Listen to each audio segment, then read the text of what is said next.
ಶಿವಮೊಗ್ಗ ಕ್ಷೇತ್ರದಲ್ಲಿ ಮುಂದುವರೆದಿದೆ ಬಂಡಾಯ ಸಮರ. ಬಿಎಸ್ವೈ ಕುಟುಂಬದ ವಿರುದ್ಧ ಈಶ್ವರಪ್ಪ ನಿರಂತರ ವಾಗ್ದಾಳಿ ನಡೆಸ್ತಾ ಇದ್ದಾರೆ. ಆದರೆ ನೋಡಿ, ಈಗ ರಾಘವೇಂದ್ರ ತಿರುಗೇಟನ್ನು ಕೊಟ್ಟಿದ್ದಾರೆ. ಅದು ಹೇಗೆ ಅಂತ ಹೇಳಿದ್ರೆ ಭಾವನಾತ್ಮಕವಾಗಿ ಈಶ್ವರಪ್ಪ ನಿರಂತರವಾಗಿ ಬಿಎಸ್ವೈ ಕುಟುಂಬದ ವಿರುದ್ಧ ಹರಿಹಾಯ್ತಾನೆ ಇದ್ದಾರೆ. ಆದರೆ ರಾಘವೇಂದ್ರ ನೋಡಿ ಜಾಣ್ಮೆಯ ಹೆಜ್ಜೆ ಇಡ್ತಾ ಇದ್ದಾರೆ. ಪ್ರತಿ ಬಾರಿಯೂ ಈಶ್ವರಪ್ಪ ಅವರ ಆಶೀರ್ವಾದ ನನಗೆ ಸಿಗ್ತಾ ಇತ್ತು. ನೋಡಿ ಹೆಂಗಿದೆ ಸೆಂಟಿಮೆಂಟಲ್ಲಿ ಇದ್ದಾಳ. ಈ ಸಲ ಅವರ ಆಶೀರ್ವಾದ ಸಿಗುತ್ತಿಲ್ಲ ಎಂಬ ನೋವು ನನಗಿದೆ. ಅವರು ಹೈಕಮಾಂಡ್ ಮೇಲಿನ ಕೋಪ ನಮ್ಮ ಮೇಲೆ ತೀರಿಸಿಕೊಳ್ತಿದ್ದಾರೆ.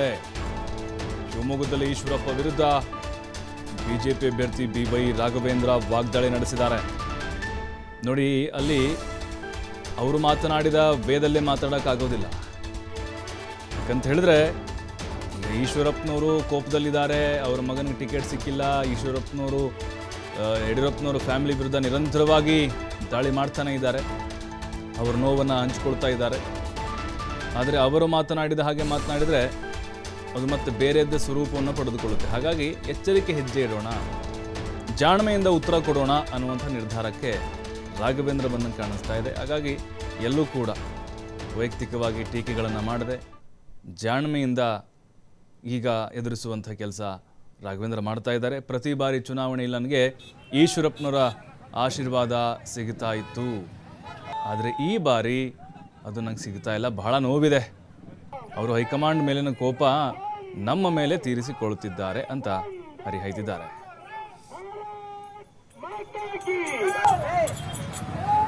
ಪ್ರತಿ ಬಾರಿನೂ ಕೂಡ ಅವರ ಆಶೀರ್ವಾದ ಸಿಗ್ತಾ ಇತ್ತು. ಅದೊಂದು ನೋವು ನಂಗಿದೆ. ಈ ಬಾರಿ ನಂಗೆ ಅವರ ಆಶೀರ್ವಾದ ಸಿಗ್ತಾ ಇಲ್ಲಲ್ಲ ಅಂತ ಹೇಳಿ.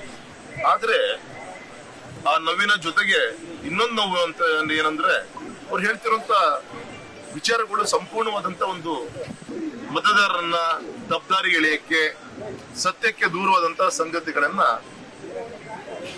ವಿಚಾರವನ್ನ ಮುಂದಿಡ್ತಾ ಇದ್ದಾರೆ. ಯಡಿಯೂರಪ್ಪನವ್ರ ಕುಟುಂಬ ಸ್ವಾರ್ಥಿಗಳು ಅಂತ ಹೇಳುವಂತ ಪದವನ್ನು ಹೇಳಿದ್ದಾರೆ. ಇದೇ ಯಡಿಯೂರಪ್ಪನವ್ರ ಕುಟುಂಬದ ಬಗ್ಗೆ ಇದೇ 15 ದಿನ ಕೆಳಗೆ ಶಿಕಾರಿಪುರದಲ್ಲಾದಂತ ಬಹಿರಂಗ ಸಭೆಯಲ್ಲಿ ಕುಟುಂಬ, ನಮ್ಮ ಯಡಿಯೂರಪ್ಪನವರು, ನಿಮ್ ರಾಘಣ್ಣ, ವಿಜಯಣ್ಣ, ಅದು ಹುಲಿ ಆದ್ರೆ ಇದು ಮರಿ ಹುಲಿ ಅಂತೇಳಿ ರಾಜ್ಯಾಧ್ಯಕ್ಷರಿಗೆ ಹೇಳಿದಂತವ್ರು ಇವತ್ತಲ್ಲೇ ವಿಜಯಣ್ಣ ಬೇಡ ಆಯ್ತಾ? ಇದೇ ನಿಮ್ ರಾಘಣ್ಣನ ಮೊನ್ನೆ ಎಲ್ಲ ಅರ್ಚಕ ಸಂಘದಿಂದ ಪೂಜೆ ಮಾಡಿ ನಮ್ಮ ಪಂಚಪೀಠದ ಜಗದ್ಗುಳ ಒಂದು ವೇದಿಕೆಯಲ್ಲಿ ರಾಘಣ್ಣನ 5 ಲಕ್ಷಕ್ಕಿಂತ ಹೆಚ್ಚಿನ ಅಂತರದಲ್ಲಿ ಆಶೀರ್ವಾದ ಮಾಡಬೇಕು ಅಂತೇಳಿ ಹೇಳಿದಂತ ಯಡಿಯೂರಪ್ಪ, ನಮ್ಮ ಈಶ್ವರಪ್ಪನವರು ಯಾಕೆ 15 ದಿನದಲ್ಲಿ ಬದಲಾವಣೆ ಆಯ್ತು?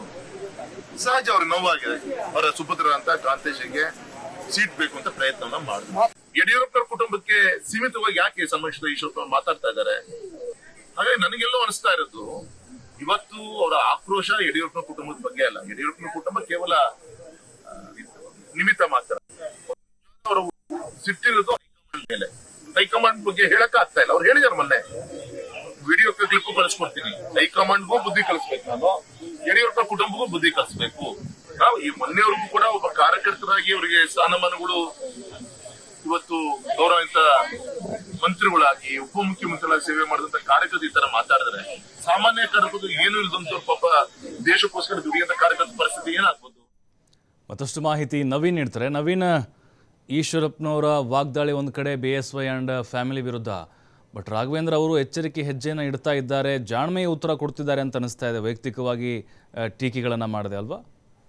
ಖಂಡಿತವಾಗ್ಲು ಪ್ರಭು, ಯಾವಾಗ ಈಶ್ವರಪ್ಪನವರು ತಮ್ಮ ಬೆಂಬಲಿಗರ ಸಭೆಯನ್ನ ಮಾಡಿ ತಾವು ಬಂಡಾಯ ಸ್ಪರ್ಧೆಯಾಗಿ ಘೋಷಣೆಯನ್ನ ಮಾಡಿದ್ರು, ಆ ನಂತರದಲ್ಲಿ ನಿರಂತರವಾಗಿ ಕೂಡ ಅಂದ್ರೆ ಬಿಜೆಪಿಯ ಯಾವುದೇ ಇರ್ಬೋದು, ಜೊತೆಗೆ ಬಿಜೆಪಿಯ ಅಭ್ಯರ್ಥಿ ಇರ್ಬೋದು, ಯಾರು ಕೂಡ ಎಲ್ಲೂ ಕೂಡ ನೇರವಾಗಿ ಟೀಕೆ ಮಾಡೋ ಕೆಲಸವನ್ನ ಈಶ್ವರಪ್ಪನವರು ಕೂಡ ಮಾಡ್ಲಿಲ್ಲ. ಅಂದ್ರೆ ಅವರು ನಮ್ಮ ನಾಯಕರು ಇಂದಲ್ಲ ನಾಳೆ ಬರ್ತಾರೋ ಅನ್ನೋ ವಿಶ್ವಾಸದಲ್ಲೇ ಮಾತಾಡೋ ಕೆಲಸವನ್ನ ಕೂಡ ಮಾಡ್ತಾ ಇದ್ರು. ಆದ್ರೆ ಅಂತಿಮವಾಗಿ ಇದೀಗ ಈಶ್ವರಪ್ಪನವರ ನಿಲುವು ಬದಲಾಗಲ್ಲ ಅಂತ ಗೊತ್ತಾದ ನಂತರದಲ್ಲಿ ಒಂದಷ್ಟು ಭಾವನಾತ್ಮಕವಾಗಿ ಕೂಡ ತಿರುಗೇಟು ಕೊಡೋ ಕೆಲಸವನ್ನ ಕೂಡ ಮಾಡ್ತಾ ಇರುವಂತದ್ದು. ಅದೇ ರೀತಿಯಲ್ಲಿ ಬಿಜೆಪಿಯ ಬೇರೆ ಬೇರೆ ನಾಯಕರುಗಳು ಕೂಡ ಈಶ್ವರಪ್ಪನವರಿಗೆ ನೇರವಾಗಿ ತಿರುಗೇಟು ಕೊಡೋ ಕೆಲಸವನ್ನ ಕೂಡ ಮಾಡ್ತಾ ಇರುವಂತದ್ದು. ಯಾಕಂದ್ರೆ ಈಶ್ವರಪ್ಪನವರು ಇದೀಗ ಹಿಂದುತ್ವ ಮತ್ತೆ ಕಾರಣವನ್ನ ಕೊಟ್ಟು ಏನೋ ಇದನ್ನ ಅಂದ್ರೆ ಒಂದಷ್ಟು ತಿರುಗಿ ಬಿಜೆಪಿ ಅದ್ರಲ್ಲೂ ಕೂಡ ಯಡಿಯೂರಪ್ಪನವರ ಕುಟುಂಬದ ವಿರುದ್ಧ ವಾಗ್ದಾಳಿ ಮಾಡೋ ಕೆಲಸವನ್ನ ಮಾಡ್ತಾ ಇದ್ದಾರೆ.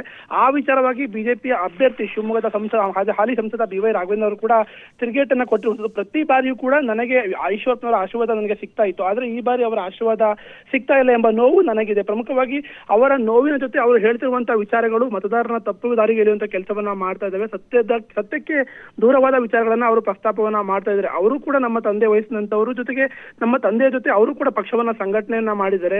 ಒಂದು ಕಡೆ ಮಠಾಧೀಶಗಳಿಗೆ ರಾಘವೇಂದ್ರ ಅವರು ಕರೆ ಮಾಡಿ ಧಮಕಿಯನ್ನು ಹಾಕೋ ಕೆಲಸವನ್ನ ಮಾಡ್ತಿದ್ದಂತ ಹೇಳೋ ಕೆಲಸವನ್ನ ಮಾಡ್ತಾ ಇದ್ದಾರೆ. ನಾನು ಆ ರೀತಿಯಾದಂತ ಯಾವುದೇ ಕೆಲಸವನ್ನ ಮಾಡಿಲ್ಲ. ಯಾಕಂದ್ರೆ ಧರ್ಮ ಮತ್ತೆ ಧರ್ಮದ ಕಾರ್ಯಗಳಿಗೆ ನಿರಂತರವಾಗಿ ತಂದೆಯ ರೀತಿಯಲ್ಲಿ ಪ್ರೋತ್ಸಾಹವನ್ನ ಕೊಟ್ಕೊಂಡು ಬಂದಂತವ್ರು ನಾನು. ಆ ವಿಚಾರವಾಗಿ ಯಾವತ್ತೂ ಕೂಡ ನಾನು ಮಾತಾಡಲ್ಲ. ಆದ್ರೆ ಇತ್ತೀಚಿನ ದಿನಗಳಲ್ಲಿ ಈಶ್ವರಪ್ಪನವರ ಮಾತುಗಳು ನೋವನ್ನ ಉಂಟು ಮಾಡ್ತಾ ಇದ್ವಿ. ಯಾಕಂದ್ರೆ ಈಶ್ವರಪ್ಪನವರು ಬಂಡಾಯವಾಗಿ ಸ್ಪರ್ಧೆಯನ್ನ ಘೋಷಣೆ ಮಾಡೋಕ್ಕಿಂತ ಕೆಲವು ದಿನಗಳ ಮುಂಚಿತವಾಗಿ ಶಿಕಾರಿಪುರದಲ್ಲಿ ಹಿಂದುಳಿದ ವರ್ಗಗಳ ಸಮಾವೇಶವನ್ನ ಮಾಡಲಾಗಿತ್ತು. ಆ ಒಂದು ಸಮಾವೇಶದಲ್ಲಿ ಖುದ್ದು ಈಶ್ವರಪ್ಪನವರು ಕೂಡ ಭಾಗಿಯಾಗಿದ್ರು. ಆ ಒಂದು ಸಮಾವೇಶದಲ್ಲಿ ಯಡಿಯೂರಪ್ಪನವರು ಹುಲಿ ಆದ್ರೆ ಶಿಕಾರಿಪುರ ವಿಜಯೇಂದ್ರ ಅವರು ಮರಿ ಹುಲಿ, ಜೊತೆಗೆ ರಾಘವೇಂದ್ರ ಅವರನ್ನ 3 ಲಕ್ಷಗಳ ಮತಗಳ ಅಂತರದಲ್ಲಿ ಹಿಂದುಳಿದ ವರ್ಗಗಳ ಎಲ್ಲಾ ಜನರು ಕೂಡ ಸೇರಿ ಅವರನ್ನ ಗೆಲ್ಲಿಸಬೇಕು ಅನ್ನೋ ಕರೆಯನ್ನ ಕೊಡೋ ಕೆಲಸವನ್ನ ಮಾಡ್ತಾ ಇದ್ರು. ಹಾವೇರಿ ಟಿಕೆಟ್ ವಿಚಾರದಲ್ಲಿ ನಮಗೂ ಕೂಡ ನೋವಾಗಿದೆ. ಈಶ್ವರಪ್ಪನವರಿಗೆ ಯಾವ ರೀತಿಯಲ್ಲಿ ನೋವಾಗಿದೆ ಅದೇ ರೀತಿಯಲ್ಲಿ ನಮಗೆ ನೋವಾಗಿದೆ. ಆದ್ರೆ ಅಲ್ಲಿ ಅಭಿಪ್ರಾಯ ಸಂಗ್ರಹಣೆಯನ್ನ ಮಾಡಿ ಕೇಂದ್ರದ ನಾಯಕರುಗಳು ನಿರ್ಧಾರವನ್ನ ಮಾಡಿರುವಂತದ್ದು. ಆ ಒಂದು ರಾಜ್ಯದ ನಾಯಕರುಗಳಲ್ಲಿ ಪ್ರಹ್ಲಾದ್ ಜೋಶಿ ಅವರು ಕೂಡ ಇದು ಪ್ರಮುಖವಾಗಿ ಇಲ್ಲಿ ಕೇಂದ್ರದ ನಾಯಕರ ಜೊತೆ ಯಡಿಯೂರಪ್ಪನವರನ್ನ ಕುಟುಂಬವನ್ನ ನೇರವಾಗಿ ಟಾರ್ಗೆಟ್ ಮಾಡ್ತಿರುವಂತದ್ದು ನಮಗೂ ಕೂಡ ಸಾಕಷ್ಟು ನೋವಾಗಿದೆ. ಆದ್ರೆ ಅವರ ಆಶೀರ್ವಾದ ಸಿಗದೆ ಇರೋದು ನನಗೂ ಕೂಡ ನೋವಿದೆ ಅನ್ನೋ ಮಾತನ್ನ BY ರಾಘವೇಂದ್ರ ಇವತ್ತು ಭಾವನಾತ್ಮಕವಾಗಿ ಹೇಳೋ ಕೆಲಸವನ್ನ ಕೂಡ ಮಾಡಿರುವಂತದ್ದು. ಪ್ರಭು, ಥ್ಯಾಂಕ್ ಯು ನವೀನ್ ಮಾಹಿತಿಗಾಗಿ.